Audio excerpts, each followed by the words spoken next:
Allô, c'est Linda, la naturologue au féminin. Bien naturellement, j'espère que vous allez bien. Aujourd'hui, épisode 3. Je veux vous parler ici des différents points de repère qu'on a pu se construire tout au long de notre vie de par des personnages qui ont façonné notre personnalité pour en venir à s'identifier à qu'est-ce que je suis. Donc, qui es-tu? Souvent, on va avoir tendance à répondre, je suis une maman de 3 enfants, professionnelle, entrepreneur ou peu importe. C'est tout dans les actions. Alors qu'en fait, à la base, même si c'est cliché, j'étais de celle qui a fait vraiment pendant longtemps, ben voyons, on est énergie, mais il reste que, à la base, tout est énergie. Et là, on va aller plus loin que juste dire je suis énergie, parce que c'est ça que j'ai étudié pendant les 10 dernières années après avoir fait faillite.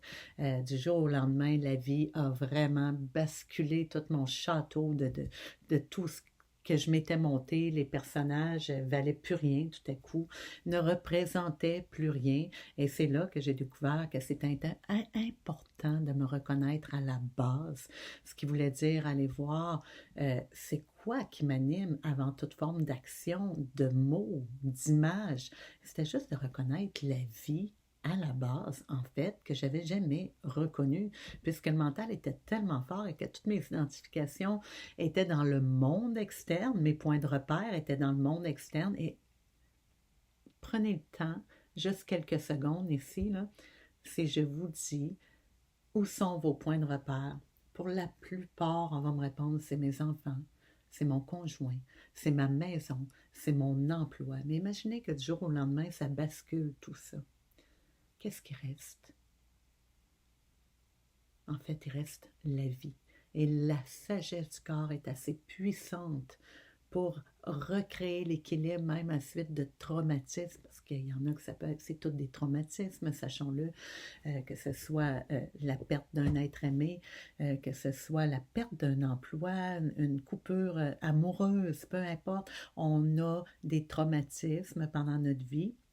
C'est le mental, en fait, qui va. Il y en a que c'est avec un plus gros T, d'autres avec un plus petit T, mais il ne s'agit pas d'aller mettre des niveaux ici sur les traumatismes, mais juste de dire que des fois, il y a des choses qui tombent du jour au lendemain, et ça, on appelle ça l'imprévu de la vie.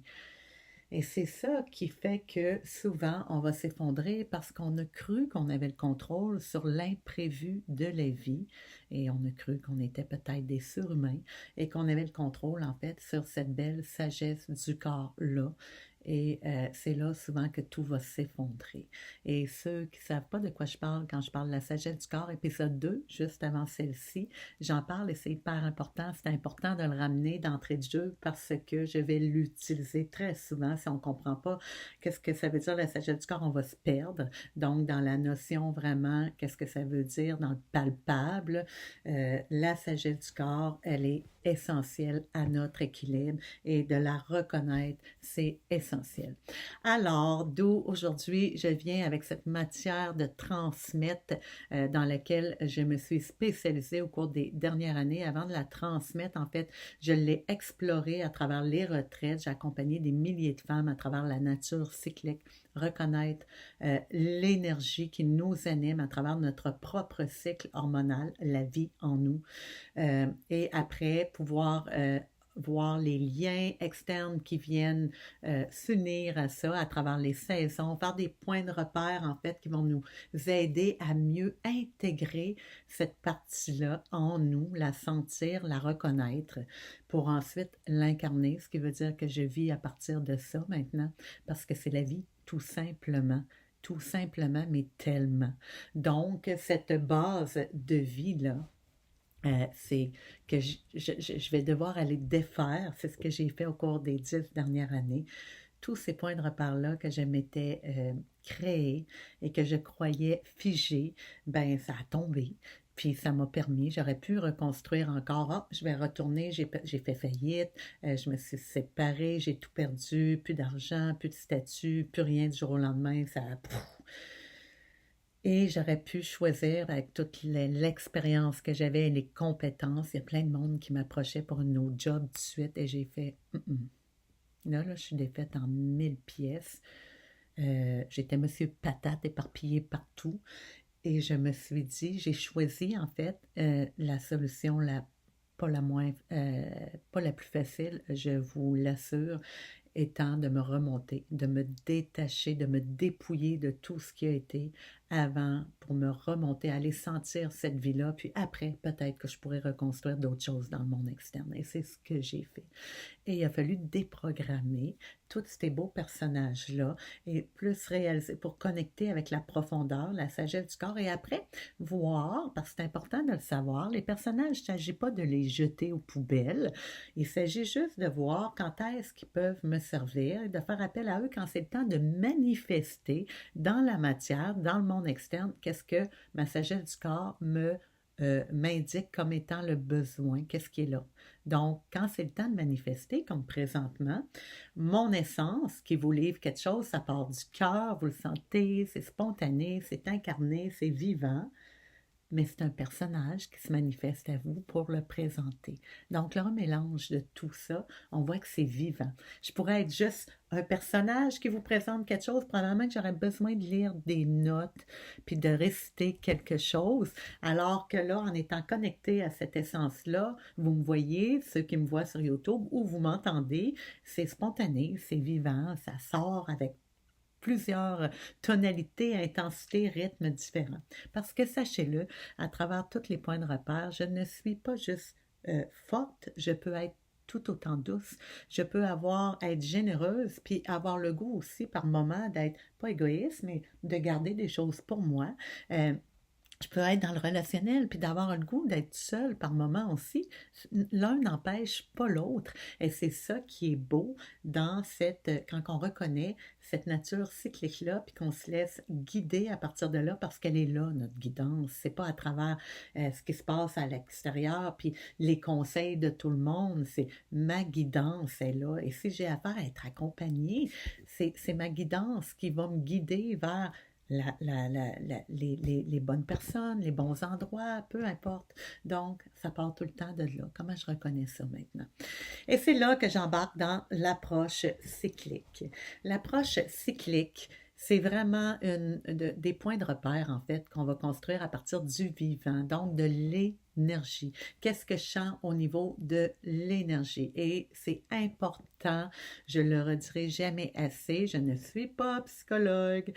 J'ai des psychologues qui sont venus dans mes retraites et au début, elles étaient tellement habituées d'être dans les structures du mental, me disaient Linda, à quel niveau, au niveau de la structure mentale qu'on est là, quand tu parles de ça? Puis là, j'étais là, non, tu sors de là, je te parle d'énergie. D'énergie. Donc, on se détache de tout ce qui a été identifié avec le mental. Vous allez comprendre quand je vais vous amener là. Et on s'en va dans l'énergie. Alors, ce que je vais vous parler, c'est 4 points de repère, 4 énergies qui nous habitent. Là, je vais parler de femmes au niveau hormonal, mais c'est les mêmes énergies qui habitent les saisons. Donc, chaque saison porte ces mêmes énergies-là qu'on va avoir pendant un cycle hormonal ou pendant des cycles générationnels. Il va y avoir plein de points d'identification. Ce que je vous raconte, c'est comme une histoire. Vous allez pouvoir mettre des images, en fait, pour mieux comprendre l'énergie. Je vous l'ai fait en résumé quand même, plus ou moins, parce que je vais vous les amener toutes après ça individuelles pour aller creuser un peu plus dans chacune des énergies. Alors, je commence donc dans 4 sortes d'énergie. On va commencer par les identifier par des noms. Des noms de femmes. Il y en a qui ont peut-être déjà entendu ça. On parle de l'énergie de la femme enfant. Il y a l'énergie de la femme mère. On va parler de l'énergie de la femme enchanteresse. Des fois, il y a d'autres noms. Là. Il y en a qui ont pris d'autres noms, dépendamment des approches. Comme la mère, il y en a qui vont dire la guerrière. J'aime pas le mot guerrière. Je trouve pas qu'on a à se battre dans la vie vraiment. Le combat, c'est quand on se bat que c'est dur. Là. Donc, la mère. Il y a plus d'amour là-dedans. L'enchanteresse, magique. Et moi, j'aime bien la sorcière. Il y en a qui me disent, j'aime pas ça, la sorcière. Pourquoi qu'on n'aime pas ça? Parce que justement, le mental a créé une histoire autour des sorcières. Elles sont pas fines, sont méchantes. Alors que les sorcières ont dans un autre vie, c'est des grandes guérisseuses, c'est des grandes sages, c'est elles qui avaient toute la connaissance dans le monde subtil finalement. Donc, l'énergie de la sorcière, on pourrait l'appeler l'énergie de la grande sage aussi ou de la grande guérisseuse. Donc, on parle d'énergie et sachez-le, mesdames, nous les portons toutes. Je ne suis pas plus une, je suis pas juste une, mais par contre, je peux avoir des prédominantes selon mon cycle, selon mon âge, selon la saison. Et là, il y a des énergies qui vont se manifester de façon dominante. Et c'est là que je rentre dans un peu de détails. Donc, je vais les faire une par une. C'est des cycles dans les cycles, donc ça joue ensemble. Pour l'instant, aujourd'hui, ce que je vais vous dire va vous sembler peut-être un peu beaucoup en information, mais juste vous ouvrir à l'écoute sans chercher à tout écrire ou peu importe, c'est la façon, donc quand le monde vient, je lâche les crayons puis tes papiers, là, fais juste écouter puis t'en feras un résumé après selon ce qui aurait été ressenti comme étant le besoin de qu'est-ce que tu as à comprendre aujourd'hui.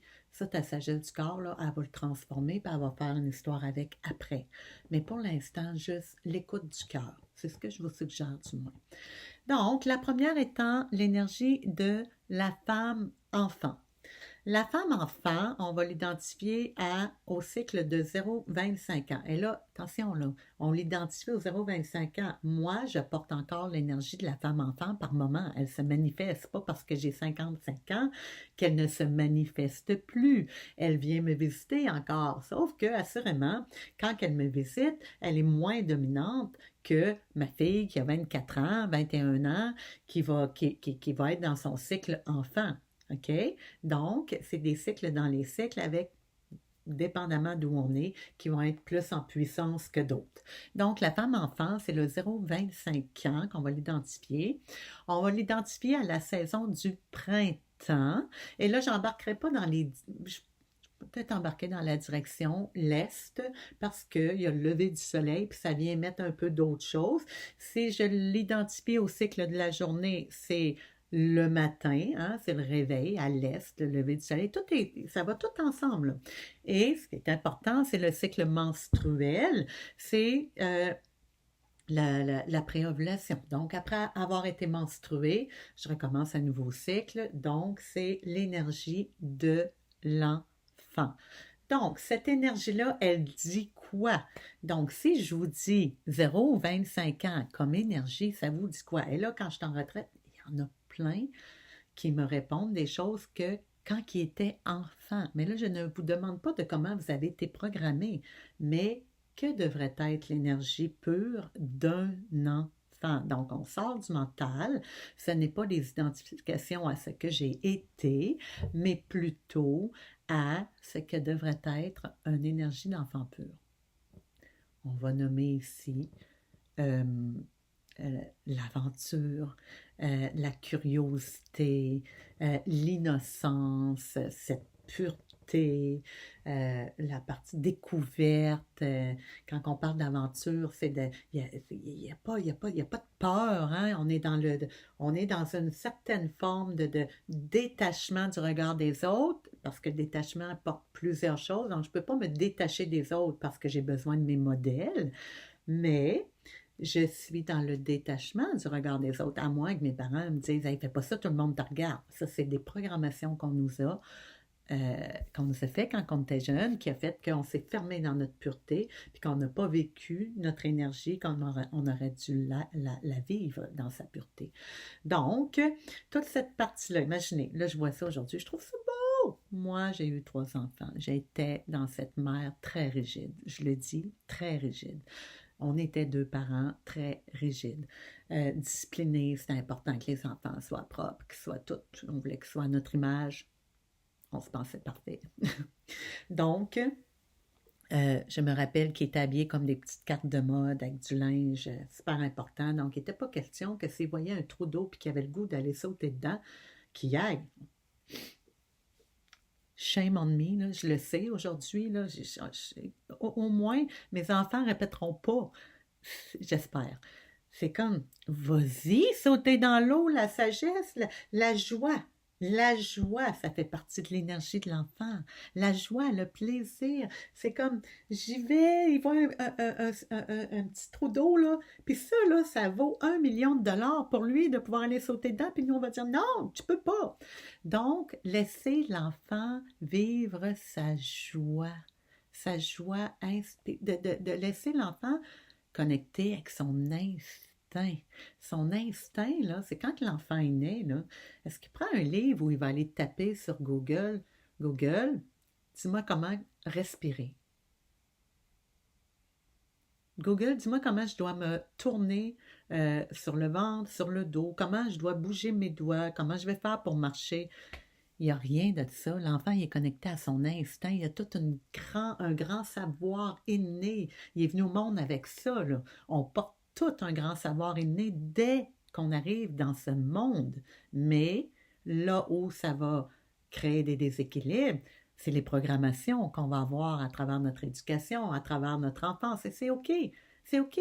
On est entouré dans une société. C'est correct. Après, ce qu'il faut savoir, la seule chose on doit savoir et qui est importante, c'est que je suis autonome. Au minute que je vais devenir autonome, je vais pouvoir prendre mon pouvoir, hein, je vais reprendre mon pouvoir et puis là, je vais déprogrammer ce qui ne fait pas mon affaire. J'ai dit ça à mon plus vieux, il avait 19 ans, je me rappelle comme si c'était hier, je lui ai dit, écoute, parce que je le voyais souffrir. Et je lui ai dit, à partir de maintenant, tu déprogrammes tout ce que papa et maman t'ont programmé parce qu'on croyait que c'était ça qui était bon pour toi. Puis va te connecter avec tes résonances, puis va créer à partir de là. C'est le plus beau cadeau que j'ai fait à mon garçon. Puis les 2 filles ont suivi après, puis mes enfants vivent là-dedans. Donc, c'est pas ce qu'on t'a programmé, c'est pas nous qui a la vérité infuse. Toi, tu vas la sentir après, qu'est-ce qui était bon pour toi, puis qu'est-ce qui résonne pas pour toi. Donc, l'enfant a toute cette belle connexion-là, que même si par amour, puis par, on ne le sait pas, on pense transmettre les bonnes choses après, il va savoir qu'il peut libérer des choses parce que l'enfant est libre. Donc, toute cette belle partie-là d'instinct, malheureusement, c'est quelque chose qu'on ne voit plus aujourd'hui, de moins en moins, parce que tout le monde va aller taper. On a la facilité au bout des doigts d'aller chercher des réponses sur Internet, sur l'intelligence artificielle. Ben oui, c'est beau, ça peut apporter du beau, mais on se déconnecte. On se déconnecte, puis on va créer des déséquilibres de vie en nous. C'est tout. C'est pas plus compliqué que ça, c'est aussi simple. Donc ça, c'est la partie enfant. La partie enfant aussi, c'est la partie où justement l'énergie, c'est quand les femmes qui ont connu les menstruations, ben quand on vient d'être menstrué, après, ça fait comme il y a un petit wouhou, un petit regain d'énergie tranquillement qui se place. Là.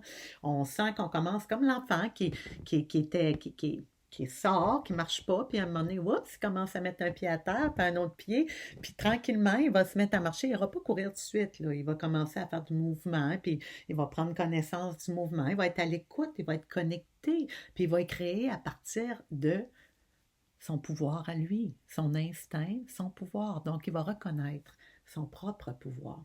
Donc, avant qu'on lui dise, va à l'école étudier ça, tu serais bon pour être médecin, ou peu importe, si on laisse notre enfant pur, ben ça se peut qu'il ait le goût d'aller faire un autre métier qui n'a aucun rapport avec ce que tu aurais espéré pour lui, puis pas besoin d'avoir des grosses études nécessairement. Ça se peut qu'il ait le goût de faire complètement autre chose que même toi, tu n'as jamais connu, puis tu vas te dire, mais comment ça qu'il s'en va là?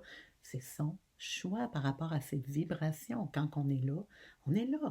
Compris que à partir de cette résonance-là, on n'est pas avec ce que l'ego veut. C'est pas je veux être millionnaire plus tard, c'est je veux vivre en connexion avec le vivant, parce que c'est là que c'est bon, c'est là qu'il y a de la joie, puis qu'il y a de la paix, qu'il y a de la liberté, parce que je suis libre dans mon esprit, hein? La liberté de l'enfant pur dans son esprit quand on ne l'a pas encore tout programmé.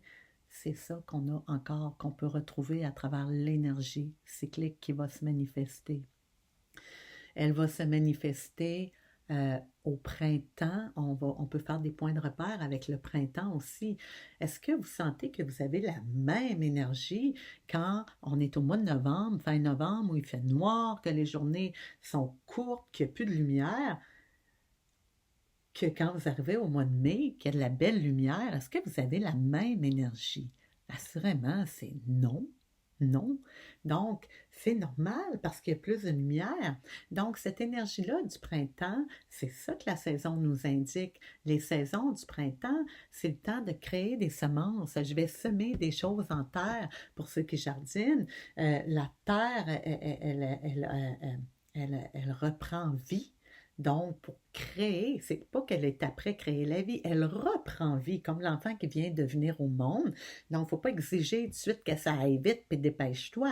C'est patience, on va commencer par semer des graines, puis tranquillement, ça prendra forme le temps venu avec la lumière, peu importe, c'est cyclique. Donc, pour l'instant, c'est le temps de créer des semences. Et je le dis tout le temps, quand on crée des semences, ça ne veut pas dire qu'elles vont toutes prendre forme. Donc, ça se peut que quand on arrive dans l'énergie de l'enfant, que ce soit cyclique hormonal, on a plus d'idées. Hein? Tu sais, j'ai dit, oh, j'ai le goût de faire ça. Ah ouais, je viens d'avoir une idée. Ah, les projets, tout ça. Donc, on va peut-être se servir de cette énergie-là à travers notre vie professionnelle pour mettre des projets créer, pas créer des projets, mais penser à qu'est-ce qui pourrait être mis en terre, mais sans aucune attente de ce que ça va donner pour l'instant. J'ai le goût de mettre plein d'affaires là, puis on verra qu'est-ce que ça donne. Donc, on va toutes les aborder plus en détail là, quand ce sera le temps dans d'autres émissions. Donc ça, c'est l'énergie de l'enfant, le lever du soleil, le matin, hein, la lumière, c'est doux, c'est comme... c'est le matin là, que j'ai le goût de m'éveiller, puis encore là, j'ai pas nécessairement le goût. Avant, j'allais courir, j'allais m'entraîner, super active. Maintenant, je prends le temps de me lever, de respirer, d'y aller tranquillement pour ensuite dans le soleil de midi, peut-être, aller un peu plus dans l'intensité, puis vous allez comprendre tantôt. Donc, je m'en sers pour mon entraînement, je m'en sers pour ma vie professionnelle, je m'en sers pour ma vie personnelle, amoureuse, familiale. Tout ce que je vous dis là, ces points de repère-là, c'est pour vivre, tout simplement, sans me taper dessus, puis sans venir me brûler. Hein? Je ne veux plus être cette femme inerte qui est morte ou qui crée des déséquilibres, puis qui tombe à tout moment avec des gros up and down. Non, je veux juste vivre, tout simplement. Alors, voilà que l'énergie de l'enfant, c'est ça. Donc, j'ai pas mal nommé ce que j'avais à nommer. Encore une fois, quand j'arriverai dans le détail, là, on ira creuser. Pensez à vos questions si jamais vous en avez. Je les mettrai pour ne pas l'oublier. Il y a d'autres choses, mais ça serait, je le mets en résumé. La deuxième énergie, et non la moindre, puisque c'est celle qui est dominante dans la société présentement et qui crée énormément de déséquilibre, c'est l'énergie de la mer.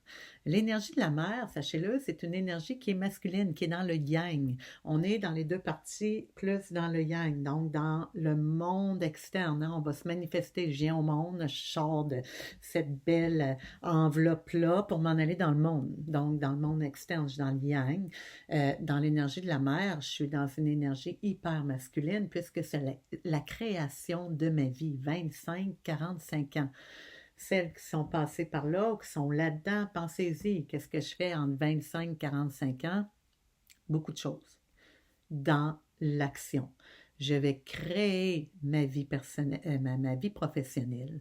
Je vais créer ma vie relationnelle.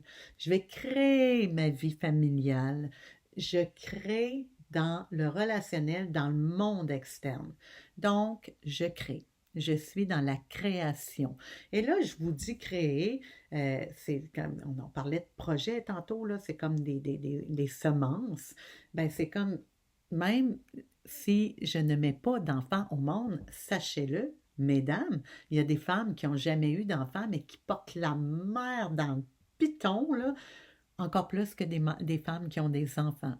Et c'est une énergie. Donc, ce n'est pas un rôle. Je parle d'énergie. Donc, dans cette énergie de la mer, je suis dans la construction. Si je vais dire maintenant, ça vous dit quoi l'énergie d'une mère? Là encore, il y en a qui partent avec leur mère ou avec qu'est-ce qu'ils sont comme mère. Puis là, il y en a qui me disent performance. Non. Ça, quand tu me dis performance dans l'énergie de la mère, c'est parce que tu es dans l'énergie qui est en déséquilibre. Donc, si tu es dans la performance, ça indique que l'énergie de la mère, elle est très dominante présentement dans ta vie, puis qu'elle est en déséquilibre. Parce que je peux faire appel aux trois autres, c'est important en fait, pas je dois faire appel aux trois autres à travers mes cycles pour créer un équilibre, pour que la mère ne devienne pas une grande contrôlante. Donc, si je suis une grande contrôlante dans ma vie qui veut contrôler tout ce que je fais, tout ce que je dis, tout ce que j'ai de l'air, ça m'indique que tu es en déséquilibre dans ta mère. Vraiment. Peu importe l'âge que tu as, il y en a qui ont mon âge, que c'est même plus la dominante, là, puis sont encore à côté dans le piton avec la mère. Et ça, ben, ça crée des gros symptômes à la ménopause, ça fait mal. Donc, l'énergie de la mère, si on est dans la pureté de l'énergie de la mère, c'est enveloppant, c'est aimant. C'est dans le don de soi. Hein? Tout ça, là, ça peut être très équilibré et très beau. C'est dans l'éducation, c'est dans le partage, c'est dans le relationnel, c'est dans la partie sécurisante. Hein, quand on entend là, tu sais, mes filles me disaient à un moment donné, c'est drôle, hein, des fois aussi que j'ai eu de la peine, des fois, là, juste que tu sois là, puis que te sentir collé ou d'être collé sur tes cuisses, tout ça, là, c'est comme, je pleure comme jamais j'ai pleuré avec personne parce qu'elles se sentent en sécurité avec l'énergie de la maman. On porte ça. C'est magnifique, c'est magique. Donc, c'est sécurisant. C'est nourrissant, hein? Pas juste faire à manger, là, mais nourrissant dans le sens que hein, on a beaucoup à apporter. On a beaucoup, les femmes, à apporter au niveau de tout ce qu'on peut transmettre au niveau des lignées, peu importe. Donc, ça fait partie de l'énergie de la mère, la nourrissant. Ça fait partie aussi de rassembleur. Elle est rassembleur. C'est elle qui rassemble. Hein? En tout cas, moi, quand on était jeune, c'était les mamans, les grands-mamans qui organisaient les réveillons, puis tout ça, c'est elle qui rassemble. Puis encore aujourd'hui, ben souvent, là, peut-être moins, mais tu sais, on a cette énergie-là d'organiser des fêtes et de tout. Bon, ben, sais-tu quoi, on fait quoi? Puis on a cette... C'est inné en nous. Donc, c'est une énergie qui est à la fois masculine. Hein? Les gars, vous l'apportez aussi, cette énergie-là. C'est juste que chez la femme, on va la retrouver plus dominante dans les menstruations lorsqu'on est en ovulation. Donc, hein, la grosse lumière. Oh, j'ai oublié de parler des lunes tantôt. Je vous dirai pourquoi ça s'appelait les lunes, mais les points de repère pour les femmes qui ne sont plus menstruées, parce qu'il y en a aujourd'hui avec ces fameuses contraceptions continues. On verra plus tard que c'est pas dans mes vibrations de prendre ça parce que vous venez de figer l'énergie. Mais bref, dans l'énergie de l'enfant, j'ai oublié de dire qu'on était dans la lune croissante et dans l'énergie de la mère, on est dans la pleine lune, donc c'est lumineux, c'est puissant. Dans l'énergie de la journée, on est au soleil de midi. Fait que pensez à ça, là, c'est du feu, hein? C'est feu. Donc, feu, feu, feu. Si je suis tout le temps dans le feu, ça se peut-tu que je finisse par faire un burn-out? Hein? Moi, je trouve que ça va tout bien ensemble. Tout ça, ce que je vous dis là, c'est mon approche. C'est une histoire que j'ai créée à travers les 10 dernières années.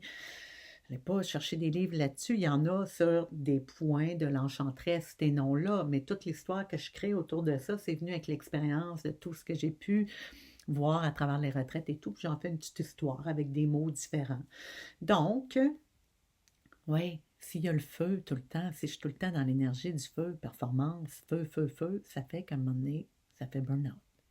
Donc, ça fait du sens, hein? C'est tellement simple, là. Je peux pas être tout le temps dans l'énergie de la mer, même si je me dis, ouais, mais là, j'ai 30 ans, c'est un coup à donner. Je l'ai fait, puis j'ai pogné un sacré mur à la fin de la quarantaine.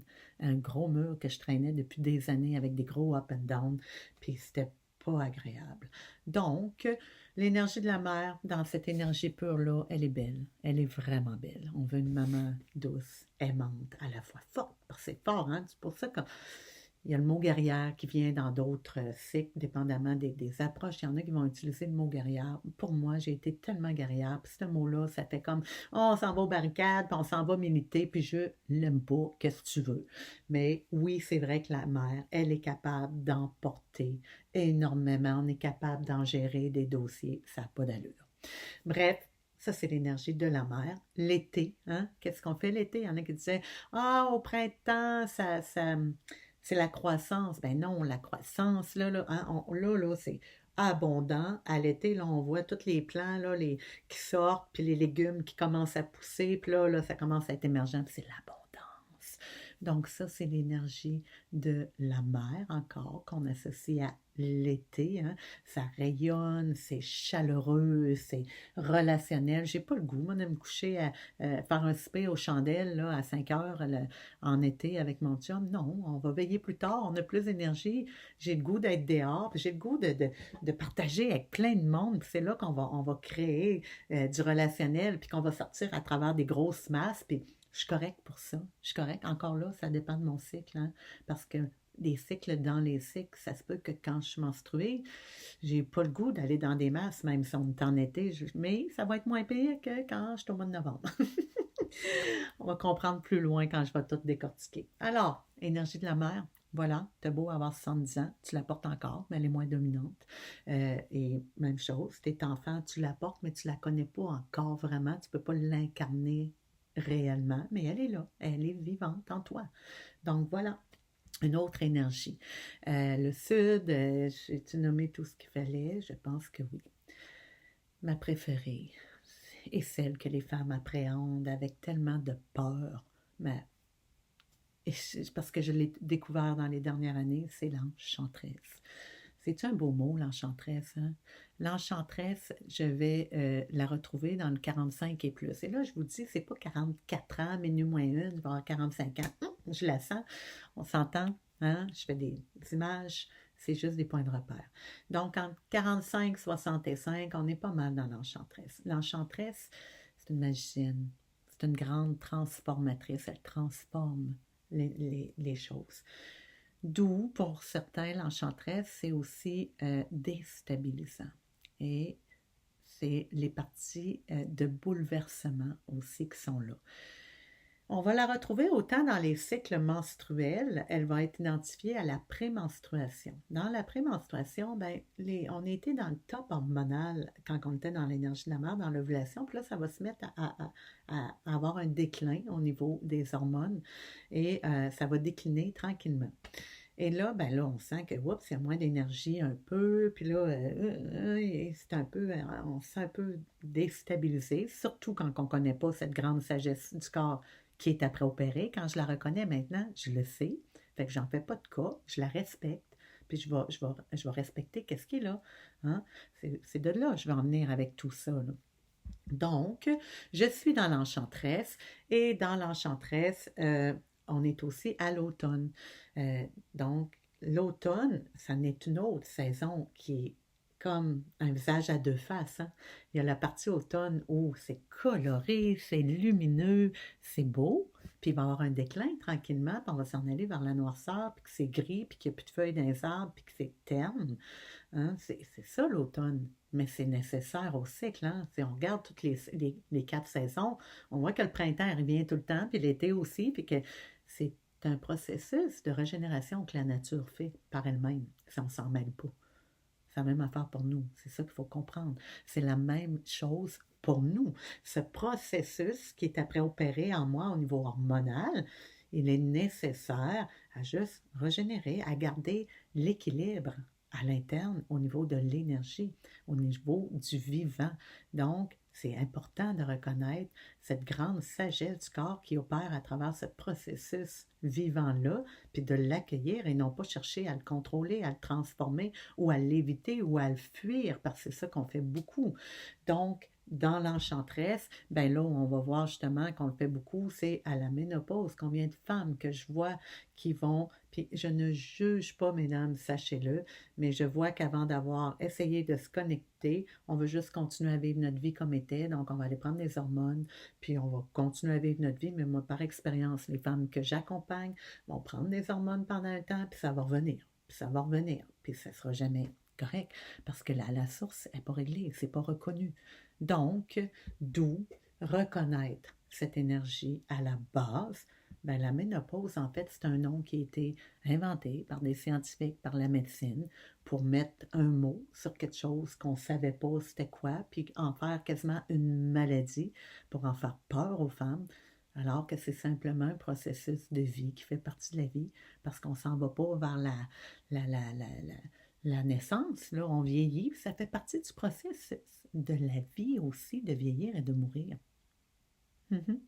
même si l'intelligence artificielle va peut-être en arriver à nous faire vivre d'une façon différente comme des robots, moi, ça ne m'intéresse pas. C'est à vous que je m'adresse, c'est à ceux qui ça ne les intéresse pas. Si ça vous intéresse, assurément, ça ne vibre pas ce que je vous dis, puis c'est OK. Mais pour moi, à travers ce vivant-là, ben, ça fait partie du processus que de vieillir. Donc, vieillir, encore une fois, a été euh, malmené, ça a été sali avec les mots, les identifications du mental de la société. On en a fait quasiment un film d'horreur, alors qu'il y a quelque chose de magnifique à ça. On va le voir quand on va aborder l'enchanteresse. Ça va être la première qu'on va aborder parce que c'est l'énergie de l'automne. Puis on est à l'automne présentement. Donc, ça va être la première. Voyez-vous, dans l'enchanteresse, il y a la prémenstruation. Ça fait partie du processus de la vie, du cycle, d'être dans l'énergie de prémenstruation, où il y a un déclin au niveau hormonal. On a ici, nous, occidentaux, mis un syndrome devant ça pour expliquer que c'était normal qu'on soit stressé, qu'on ne s'endure pas, qu'on soit irrité, puis là, on a mis plein de beaux symptômes en disant c'est normal, c'est les syndromes prémenstruels. Sachez-le, c'est pas normal. Parce que si on vit tous ces symptômes-là autant à la prémenstruation qu'à la ménopause, c'est simplement parce qu'on ne reconnaît pas la sagesse du corps qui opère à travers les cycles. C'est tout. C'est juste ça. Si vous la reconnaissez, assurément, les symptômes, il n'y en aura pas, ou ça va être beaucoup plus léger. Ce qui doit être là, ben oui, des fois, ça se peut qu'il y ait... mon corps n'est plus pareil. Je sens que, wow, un peu moins de mobilité, mais je vais aller chercher ce qu'il faut. Non pas pour retrouver ce que j'avais auparavant, mais pour garder un équilibre de vie, puis un mouvement sain jusqu'à la fin de mes jours. Mais je ne veux pas être une superwoman jusqu'à la fin de mes jours comme quand j'avais 20 ans. C'est juste accepter que rien ne sera plus jamais pareil. Ce qui veut dire accepter le processus de transformation qui opère à travers ce processus-là pour transformer les choses comme elles se doivent d'être. Et encore là, ce qui se doit d'être, c'est pas ce que l'ego veut créer, mais c'est vraiment ce que la sagesse du corps reconnaît comme étant le besoin du ici, maintenant.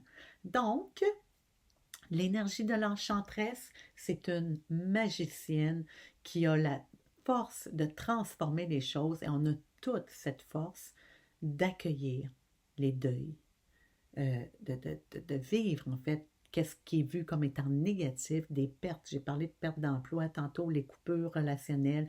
À cet âge-là, souvent 45 ans et plus, on commence à avoir des gens qui partent autour de nous. Donc, il y a des deuils. On est dans un processus de deuil et on doit laisser aller les choses.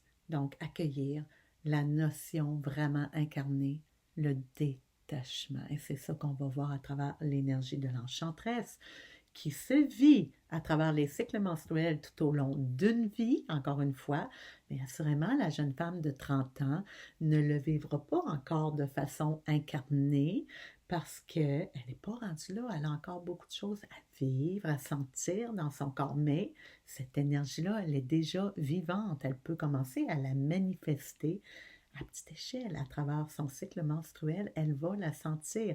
Elle va déjà commencer à vivre avec à travers la prémenstruation. Donc, voyez un peu, c'est magnifique.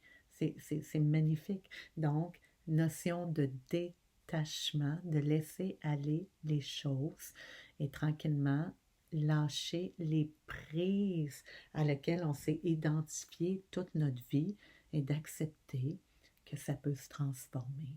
Donc, beaucoup d'accueil, d'acceptation à travers ça. Là, et l'énergie de l'enchanteresse à travers la partie de la journée, on est dans le coucher du soleil. Donc, quand le soleil se couche, commence à faire plus noir. Moi, perso, ça ne me tente pas d'aller courir.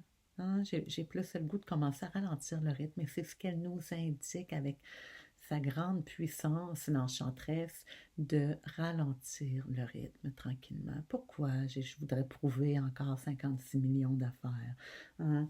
L'enchanteresse, elle prend le bagage, l'expérience, le savoir de l'enfant, l'expérience de la mère, puis sa job à elle, c'est de transformer ça, puis aller le porter à la grande sage, la sorcière, dans le monde subtil, où il n'y a plus de mots, où il n'y a plus d'identification, pour juste contempler tout ça, la vie, ce qui a fait que c'est ça la vie, ma vie présentement, mon mouvement de vie, et juste dire, peu importe les résultats, merci, Colin, que c'est beau, merci, je suis en vie, je suis vivante et présente. Hein? Je peux être vivante, mais pas présente. Donc, présence avec détachement. J'ai hâte de vous la présenter plus décortiquée. J'arrête là pour l'enchanteresse, automne et tout. On va décortiquer ça lorsqu'on va la voir de façon plus seule. Hein? Donc, et la dernière et non la moindre, je vous dirais que ces deux-là, les deux dernières, en fait, on est dans l'énergie subtile, on est plus dans l'énergie yin. Et c'est celle où les gens commencent à s'ouvrir, mais comme je disais tantôt, c'est comme juste un ou l'autre. Hein? On découvre qu'il y a une énergie yin, puis là, des fois, c'est je veux juste aller là, puis là, tout à coup, je me mets à méditer, puis je ne veux plus aller dans la matière. Donc, il faut trouver un bel équilibre parce que les quatre sont nécessaires, main dans la main, là, elles doivent se tenir les unes des autres. Des fois, des fois, ça se peut que les quatre se manifestent ensemble. Là. C'est magnifique. C'est de l'énergie, c'est tout. Donc, cette grande sage sorcière, moi je l'aime, la sorcière, c'est elle qui n'a plus rien à prouver. Hein? Elle n'a absolument rien à prouver. Puis, il n'y a plus de temps à perdre non plus à vouloir expliquer, mettre des mots. Je dis beaucoup ces temps-ci, c'est comme si, tu sais, je suis dans l'énergie de l'enchanteresse, mais déjà, il y a l'appel de la suivante qui s'en vient, hein, qui commence à se manifester. C'est pas l'enfant qui se manifeste fort, l'autre, la dominante. Son autre, la plus proche, c'est la sorcière. Puis je suis là présentement, puis tout ce qu'elle me dit, c'est pas de mots, pas d'images, juste sentir. Elle sent, elle se connecte à tout ce mouvement de vie, puis il n'y a plus rien de détaché parce qu'elle reconnaît que tout est lié, hein? Tout est lié, puis dans l'énergie, c'est ça qui forme la vie, puis qu'il n'y a plus de qu'est-ce qui est bon, qu'est-ce qui n'est pas bon, puis ah non, celle-là, le personnage, là, tous les personnages qui sont restés, qui étaient chargés, l'enchanteresse les a déchargés tranquillement, puis ça devient tout doux. Puis c'est juste l'énergie. Puis je vais créer, en fait, je crée c'est de la transmission d'énergie qui se fait de façon tout à fait naturelle. Donc, c'est pas je cherche à être un modèle, c'est wow, j'ai le goût d'être en présence de cette énergie-là.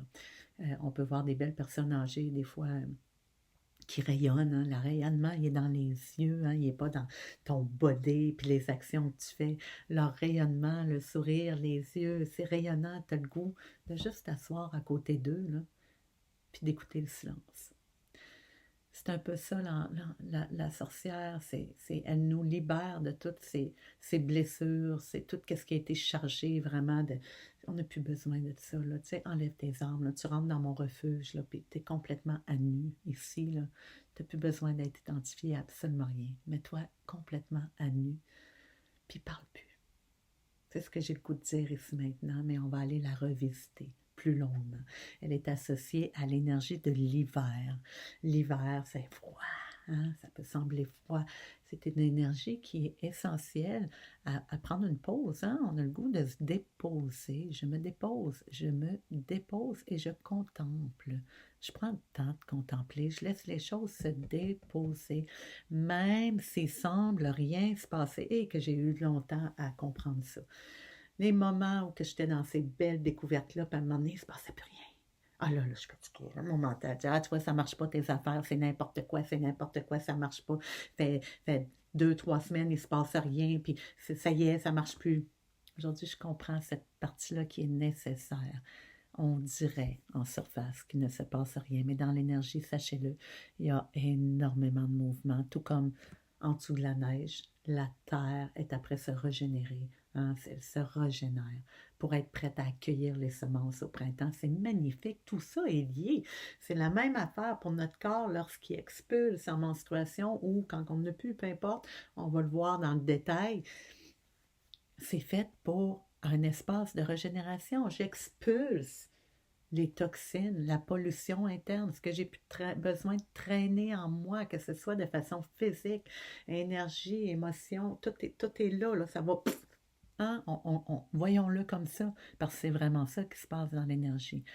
Donc, hiver, sorcière, menstruation, le nord, la nuit. Combien d'entre nous ont peur à la nuit? Alors, que si vous sortez la nuit, osez, on va dormir, mais reste que si vous allez explorer la nuit, une fois de temps en temps, quand vous le pouvez en pleine nature, vous allez entendre des bruits que vous n'entendrez jamais dans le jour. Hein? Des animaux qui ne sortent que la nuit, des oiseaux qui ne sortent que la nuit, les étoiles, on ne les voit pas dans le jour. Il y a tout un monde la nuit qui est là et qui est lumineux et qui est vivant. Il s'agit juste de s'ouvrir à la noirceur pour voir toute la vie qu'il y a dans la profondeur, dans ce qu'on pense qui est noir, qui est le vide. En fait, c'est là que se trouve notre puissance de vie pour aller repartir après dans un nouveau cycle et aller reconnecter pour aller semer nos prochaines semences. Donc, la sorcière, c'est elle qui va créer les visions. Elle va créer les visions pour les manifester à l'enfant afin qu'il mette les petites graines de ce que la sorcière a senti comme étant, ben voici les visions de qu'est-ce qui est là pour toi, pour tes prochaines affaires, tes prochaines semences. Appelons ça comme on veut. Vas-y, go. Mets ça en terre, puis on verra ce que ça donnera. Et la suite, dans d'autres épisodes, c'est mes 4 points de repère. C'est là l'approche cyclique de la naturologue. On parle d'énergie, on parle de nature. Il ne s'agit pas de nutrition, je ne suis pas là-dedans. Je suis vraiment dans juste la base du vivant qui nous anime avant d'aller rajouter des couches. On a toute une puissance d'intelligence de vie qui est là. C'est elle qu'il faut reconnaître avant de savoir qu'est-ce qu'il faut que je mange, puis qu'est-ce qu'il faut que je fasse, puis juste reconnaître tout ça, la contempler et la remercier, ce qui veut dire l'honorer avant toute forme d'action dans le monde externe. Alors voilà mon épisode sur les points de repère qui en sont en fait des points de repère cycliques. Je le sais, c'est beaucoup d'informations, mais vous allez comprendre avec les prochains podcasts. Il y a des affaires qui vont être plus terre à terre. J'amène plein de choses juste pour pouvoir vivre avec cette magnifique connexion qui est juste à la vie. Hey, je vous embrasse. N'hésitez pas, encore une fois, des commentaires, info.lanaturologue.com ou encore besoin d'accompagnement. C'est ce que je fais en consultation privée, en ligne, peu importe, ou encore mes ateliers ou mes formations professorales qui débutent en février 2025 où là, on ramène du yoga qui est associé avec les cycles et tout. C'est magnifique. Donc, j'embrasse. On se dit à l'épisode 4. À très bientôt. Bye.